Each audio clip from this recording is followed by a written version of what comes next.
Chris melanjutkan ceritanya.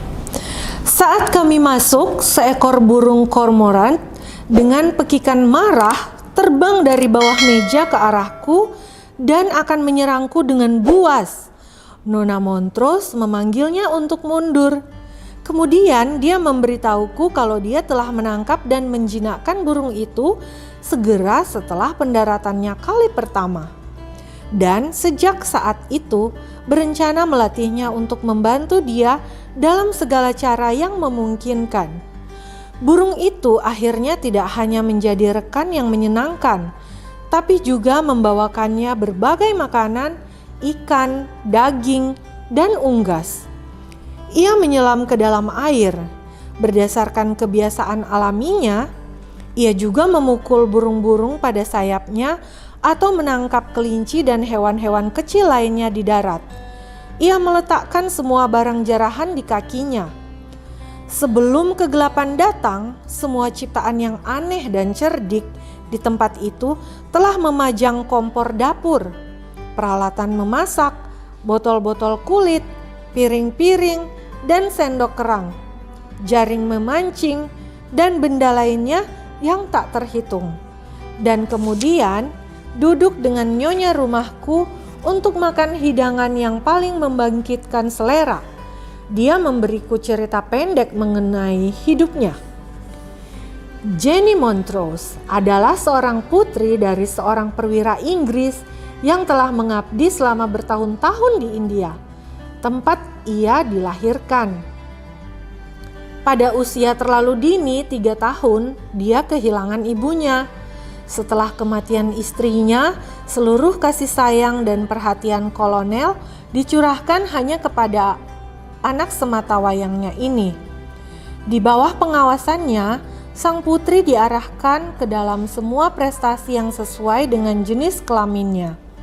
Dari ayahnya, dia menyerap mengenai lapangan olahraga dengan kasih sayang yang sepenuh semangat. Ketika berusia 17 tahun di kampung halamannya, dia sama seringnya berada di atas kudanya di lapangan dengan berada di dalam ruang gambar anak ayahnya. Kolonel Montrose saat itu menerima permintaan untuk kembali pulang bersama resimennya.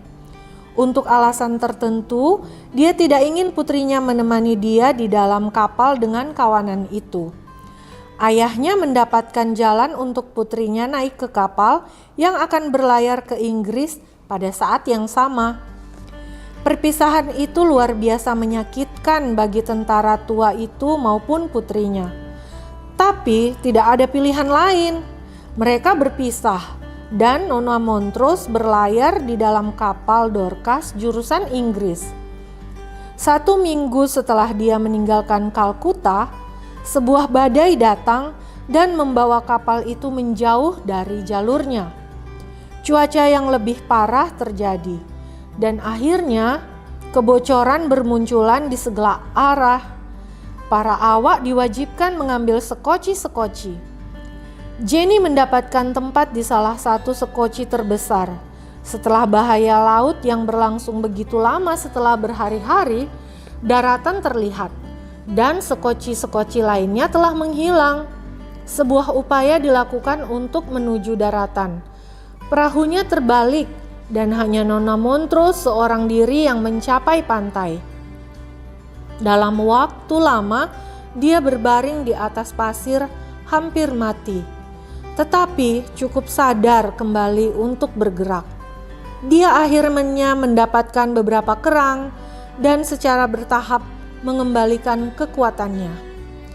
Sejak saat itu sampai kemunculanku, dia tidak pernah melihat manusia lainnya. Bagaimanapun, untuk menarik kapal apapun yang lewat dan berharap mendapatkan pertolongan, dia menjaga sebuah suar yang terus-menerus berkobar di tepi terumbu. Dan dengan tujuan yang sama, mengikatkan surat di kaki burung apapun yang bisa dia ambil hidup-hidup di dalam jaringnya. Si elang laut, katanya kepadaku, telah dipeliharanya untuk beberapa saat dan dijinakkan sebagian. Namun karena burung itu terbiasa melakukan wisata panjang, Sesuai kehendaknya sendiri, dia memikirkan ide untuk mengirimnya juga dengan sebuah pesan, sehingga jika ia kebetulan dilihat dan ditangkap hidup-hidup, ia mungkin akan kembali dengan sebuah balasan. Makan malam kami pun selesai. Kami sama-sama letih dengan kecemasan dan kegembiraan pada hari itu. Kami pergi untuk beristirahat. Dia pergi ke bungalow berdaunnya, sementara aku tidur di dalam pondok di bawahnya. Keesokan paginya, setelah membungkus barang-barangnya ke dalam kayak, kami berdua pergi ke atas perahu dan mengucapkan salam perpisahan pada Teluk yang sudah dikenalnya. Dia mengambil tempat duduk di depanku dan berlayar pulang. Seharusnya kami sudah mencapai Rockburg malam itu, jika tidak ada kecelakaan yang terjadi pada perahu dan memaksa kami untuk memasuki pulau ini. Perahunya hampir selesai diperbaiki saat aku mendengar suara tembakan pertama ayah. Aku segera menyamar dan tidak ragu sama sekali kalau bajak laut Melayu sedang mendekat. Aku pun keluar untuk mengintai, merasa senang, sungguh karena aku menemukan ketakutanku tak berdasar. Semuanya telah mendengarkan cerita Fritz dengan penuh perhatian. Namun saat ini, kuap yang mengerikan dari Franz yang diikuti oleh Jack, Ernest, dan Fritz memperingatkanku kalau sekarang waktunya untuk menyudahi pesta malam ini. Fritz pergi ke kayaknya, anak-anak dan aku ke geladak kiak, dan sisa malam itu pun berlalu dengan begitu tenang. Keesokan paginya saat kami berkumpul untuk sarapan, aku mengambil kesempatan untuk meminta Nona Montrose tidak lagi berusaha melanjutkan samarannya dan membiarkan kami memanggil dalam karakter dia yang sebenarnya. Jenny tersenyum. Dia telah melihat para laki-laki muda itu menemuinya ketika dia datang dari kabin. Sebuah perubahan besar dalam sikap mereka dan telah langsung menyadari kalau rahasianya sudah terbongkar. Bagaimanapun, katanya, aku tidak perlu malu karena pakaian ini. Ini telah menjadi satu-satunya kostumku selama 3 tahun terakhir. Dan aku tidak mampu mengurus pakaian lainnya karena disibukkan dengan semua pekerjaan yang diperlukan selama masa itu. Makan pagi kami yang menyenangkan telah selesai. Aku bersiap untuk berangkat pulang, tetapi Fritz mengingatkanku pada Cachalot. Meskipun mengaku tidak seharusnya peduli untuk mengulang suatu operasi pemotongan seekor paus, dia berpikir akan sayang sekali jika kehilangan kesempatan mendapatkan pasokan spermaceti, lilin yang terbuat dari sperma paus. Aku sepenuhnya setuju dengannya dan memulai operasi tersebut. Kami segera mencapai beting tempat monster itu terbaring. Kami datang mendekat tidak lebih cepat dari para anjing yang melompat-lompat ke pantai. Sebelum kami berhasil menyusul, mereka bergegas berputar ke sisi lain dari hewan besar itu. Gertakan, geraman, dan lolongan terjadi. Ketika mencapai tempat itu, kami menemukan suatu pertempuran yang menyeramkan sedang terjadi. Sekawanan serigala bersengketa keras dengan para anjing atas hak mereka akan mangsa. Namun kemunculan kami segera menyelesaikan masalah itu. 2 dari hewan itu sudah terbaring mati dan mereka yang saat ini lolos dari senapan kami berlari pergi. Di antara kawanan itu ada beberapa anjing hutan. Segera setelah Koko melihatnya, tiba-tiba ia tertarik oleh instingnya akan adanya hubungan di antara mereka. Ia pergi dari sisi tuannya, mengabaikan teriakan dan jeritan kami, lalu bergabung dengan mereka dan menghilang ke dalam hutan. Karena akan berbahaya jika tetap berusaha mengikuti si pembelot ke dalam hutan. kami meninggalkannya sendiri, percaya kalau ia akan kembali sebelum kami pulang. Fritz kemudian memanjat gunung daging dan dengan kapaknya segera membuka tengkorak raksasa itu. Jack dan Franz bergabung dengannya. Ernest tetap tinggal di pulau tempat kami meninggalkan ibunya dan Jenny dengan ember-ember yang membantunya untuk menggayungnya. Beberapa ember yang kami miliki segera penuh, lalu menyimpannya di dalam yak. Kami sekali lagi pergi dan segera sampai di pulau kecil itu sebelum jam makan malam. Hidangan mewah telah disiapkan. Setelah membersihkan diri, kami duduk untuk makan dan menceritakan petualangan kami. Cerita mengenai pembelotan Koko ditanggapi dengan seruan keterkejutan dan kesedihan. Namun, kata Jenny, setelah beberapa saat, menurutku kalian jangan berputus asa soal Koko. Untuk hewan yang ada di dalam daerah asli, mereka jarang peduli dan tidak mengizinkan hewan yang pernah dijinakkan manusia bergaul dengan mereka. Elang lautku yang malang bahkan, meskipun ia tidak pernah sepenuhnya dijinakkan dan tentu saja akhirnya meninggalkanku, biasanya kembali dalam jangka waktu tertentu. Aku sangat yakin kalau kau, Jack, saat melakukan pencarian di hutan pagi-pagi sekali esok hari, akan menemukan peliharaanmu sangat bersedia untuk kembali ke kehidupan yang beradab. Atau kalau kau mau, aku akan pergi sendiri dan menemukannya karena aku sangat ingin mendayung sendiri. Jack senang dengan saran tersebut dan meskipun dia tidak akan mengizinkan Jenny untuk pergi sendiri, dia menyetujuinya. Jika Jenny ingin bersenang-senang dalam penjelajahan, mereka akan bertemu di dalam kano besok pagi-pagi sekali dan kembali ke yak tepat waktu untuk berangkat ke Rockburg.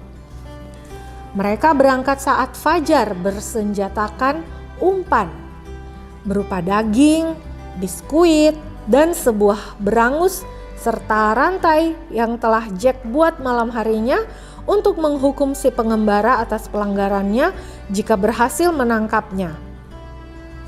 Mereka mendarat di Beting. Segera setelah memasuki hutan, mereka berteriak, "Koko! Koko!" sampai hutan itu menggemakannya lagi. Mereka segera melihat pembelot itu dari jauh, menunduk sedih ke arah mereka. Terlihat sangat sedih dan sungguh-sungguh malu akan dirinya sendiri. Dengan telinga terkoyak dan bermantel kusut dan kotor, ia menyelinap.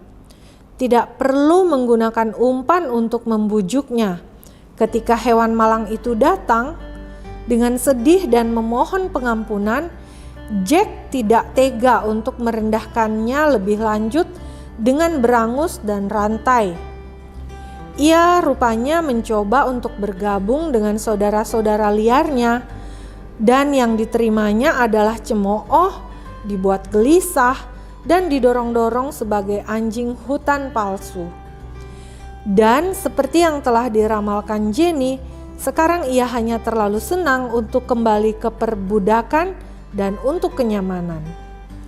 Koko yang malang telah sedikit memperoleh semangatnya pada saat mencapai yak. Dan setelah makan dengan lahap, ia mengambil tempatnya lagi di antara para anjing, di mana ada sedikit keraguan kalau ia tidak akan pernah lagi melarikan diri. Saat ini, semuanya sibuk dan aktif. Setelah selesai sarapan, kami pergi naik ke yak. Fritz dan Jack menggunakan kano. Kami pun segera meninggalkan Fair Isle dan Pearl Bay jauh di belakang. Pagi ini terasa menyenangkan. Selain adanya sedikit riak yang muncul oleh angin lembut yang membawa kami pulang, lautnya sangat tenang. Perlahan dan dengan senang hati kami meluncur, melalui keajaiban gerbang lengkung yang indah, menerobos pelayaran di antara bebatuan dan kawanan hewan, dan keluar ke lautan lepas. Kami melakukan perjalanan dengan begitu lambat, sehingga Fritz dan Jack menyatakan kalau mereka tidak bisa menunggu kami saat mereka telah menuntun kami keluar dari tengah-tengah kawanan hewan dan terumbu karang, dan mengayun-dayung mereka sekuat tenaga, lebih kuat lagi, sehingga mereka segera menghilang dari pandangan. Nautilus Bay dan Cape Park Nose terlewati, dan Shark Island menyembul dalam pandangan. Dengan penuh takjub, Jenny memandang ke arah menara pengawas kami dengan rumah penjaganya, meriam-meriam yang terlihat garang, dan bendera yang berkibar di ketinggian. Kami mendarat sehingga Jenny bisa mengunjungi bentengnya. Kemudian menunjukkan semua pengaturan kami dengan kebanggaan besar. Ketika menara dan kawanan rusa yang cantik sudah cukup dikagumi, kami berangkat kembali menuju Safety Bay. Saat di jalur masuk, sebuah penghormatan besar dari 12 tembakan menyambut kami dan tamu cantik di Rockburg. Tidak senang dengan jumlahnya yang genap, Ernest bersikeras membalas dengan tembakan ke-13. Sebuah jumlah yang ganjil. Dia menerangkan, mutlak diperlukan demi gayanya. Saat kami mendekati dermaga, Fritz dan Jack berdiri siap menyambut kami, dan dengan kesopanan sejati membantu ibu mereka dan Jenny ke darat. Mereka berbalik dan menuntun jalan ke rumah melewati perkebunan, kebun buah dan semak beri yang terhampar di tanah yang menanjak landai dengan lembut menuju ke atas tempat tinggal kami. Keterkejutan Jenny berubah menjadi ketakjuban saat dia mendekati villa itu sendiri. Villa itu luas, berbalkon teduh. Air mancurnya berkilau di bawah matahari. Pondok merpati yang berputar-putar di atas, dan tanaman rambat yang cerah dan segar terjalin mengelilingi tiang-tiang, membuatnya senang. Dia bisa nyaris tidak percaya kalau dirinya masih berada jauh dari negara beradab manapun, dan kalau dirinya berada di antara sebuah keluarga korban kapal karam seperti dirinya di atas pantai yang sepi. Kekagumanku bagaimanapun sepenuhnya setara dengan putri kecilku. Ketika berada di bawah naungan beranda, aku melihat sebuah meja yang tertata dengan makan siang yang lezat. Semua porselen kami, perak dan kaca telah dikeluarkan dan diatur di atas kain sutra bersih. Anggur berkilau di dalam botol, nanas, jeruk, jambu, apel, dan pir yang sangat bagus tertata di atas dedaunan hijau yang segar, terhampar menumpuk di dalam piramida di atas piring porselen. Sebongkah daging paha rusa, unggas dingin, ham, dan lidah diletakkan di ujung-ujung dan sisi-sisi meja, sementara di tengah-tengah berdiri sebuah vas yang berisi bunga berwarna-warni, dikelilingi dengan mangkuk-mangkuk susu dan kendi besar madu. Ini benar-benar sebuah hidangan yang sempurna, dan sambutan yang tulus ini membuat gadis cantik itu menangis gembira. Kami semua segera siap untuk duduk, dan Jenny terlihat lebih cantik daripada sebelumnya di dalam gaun yang mengganti pakaian pelautnya. Mengambil tempat kehormatan di antara istriku dan aku, Ernest dan Franz juga mendudukkan diri mereka. Tetapi tidak akan ada yang menyebabkan Fritz dan Jack untuk mengikuti contoh mereka. Mereka menganggap diri mereka penghibur kami dan menunggu kami dengan penuh perhatian, memotongi sendi-sendi daging, mengisi gelas-gelas kami, dan mengganti piring-piring. Karena Jack menyatakan kepada Nona Montrose bahwa para pelayan semuanya telah melarikan diri selama kami pergi, untuk 1 atau 2 hari ke depan kami diwajibkan untuk melayani diri sendiri. Ketika jamuan selesai dan para pelayan telah memuaskan nafsu makan mereka, mereka bergabung dengan saudara-saudaranya dan bersama-sama menunjukkan semua keajaiban Rockburg kepada saudari baru mereka. Dari rumah, gua, kandang-kandang, kebun-kebun, ladang, dan rumah-rumah perahu, satu demi satu mereka tunjukkan. Tidak satu sudut pun yang mereka lewatkan. Namun istriku yang sangat takut mereka akan membuat letih gadis malang itu, datang untuk menyelamatkannya dan menuntunnya kembali ke rumah. Keesokan harinya, selagi hawa masih sejuk, kami berangkat ke Falconhurst setelah sarapan yang lebih awal. Dan karena aku tahu bahwa perbaikan dan pengaturan untuk musim dingin mendatang akan diperlukan dan akan menghambat selama beberapa hari, kami mengambil persediaan peralatan. Begitu juga dengan keranjang-keranjang perbekalan dan barang lainnya yang diperlukan untuk kenyamanan. Semua tunggangan kami kecuali si burung unta berada di padang rumput mereka di dekat pohon.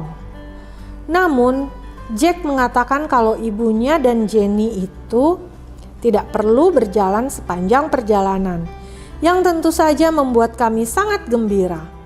Dia melompat ke atas Harry dan lari menjauh di depan kami.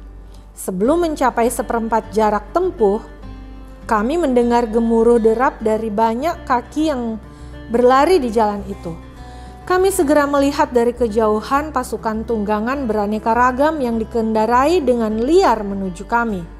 Storm, Lightfoot, Swift, Grumble, Stentor, Arrow, dan Dart ada di sana dengan Jack di atas tunggakan berkaki 2. Pada busur pelananya tergantung kumpulan pelana dan tali kekang. Semua benda itu gemerincing dan berdenting, menambah hiruk pikuk dan kebingungan, dan mendesak hewan-hewan yang bersemangat itu, yang semuanya berada dalam kegembiraan, dan dengan ekor-ekor di udara, telinga ke belakang, dan kaki-kaki dengan segera dientak-entak dengan senang. Mereka terlihat akan melindas kami. Kami melangkah ke samping untuk melindungi diri di belakang pepohonan dari serbuan yang penuh semangat. Namun, sebuah teriakan dari Fritz membawa seluruh kawanan berhenti mendadak dan Jack memacu ke arah kami. "Ternak mana yang harus aku pasangi pelana untukmu, Jenny?" teriaknya. Mereka semua selembut kambing dan seaktif kucing. Setiap hewan pernah ditunggangi ibu. Dan mereka tahu tujuan dari side saddle, pelana khusus untuk wanita yang menghadap ke samping, jadi kau tidak akan celaka. Yang membuatnya begitu gembira, Jenny segera menunjukkan penghargaan atas jasa para tunggangan dengan memilih Dart yang paling cepat dan paling bersemangat dari keseluruhan tunggangan. Si burung unta kemudian dibebaskan dari bebannya yang tidak biasa. Para hewan segera diperlengkapi dan Lightfoot membawa keranjang-keranjang. Seluruh keluarga naik dan kami pun berderap. Jenny senang dengan palfrey-nya, kuda tunggangan untuk wanita. Dan untuk selanjutnya, Dart sudah disediakan untuk penggunaan khususnya. Pekerjaan di Falconhurst seperti yang sudah kuduga menyibukkan kami selama beberapa waktu. Dan membutuhkan waktu seminggu sebelum kami bisa kembali lagi ke Rockburg. Namun, waktu berlalu dengan menyenangkan. Meskipun para laki-laki muda sibuk dari pagi hingga malam, kehadiran mereka menyemangati mereka dengan sangat berapi-api. Dan percakapannya yang ceria menjaga mereka dalam humor yang baik secara terus-menerus. Ketika semua perbaikan selesai, kami masih menetap selama sehari atau 2 hari lebih lama sehingga bisa melakukan kunjungan-kunjungan ke berbagai arah untuk membawa para unggas kemari dari Woodlands, memberi persediaan biji ek untuk babi-babi, dan rumput-rumput, willow, dan tebu untuk diproduksi selama musim dingin menjadi tikar, keranjang, pagar, dan kandang ayam. Tidak pernah sebelumnya musik yang menjemukan ini tampak begitu pendek dan menyenangkan.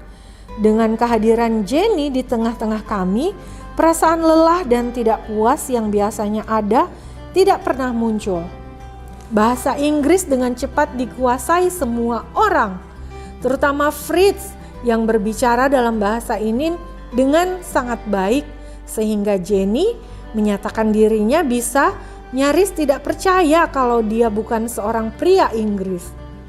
Jenny sendiri sudah berbicara dalam bahasa Prancis, sehingga dengan mudah mempelajari bahasa asli kami dan berbicara dalam bahasa ini dengan fasih sebelum kami kembali menghirup udara segar.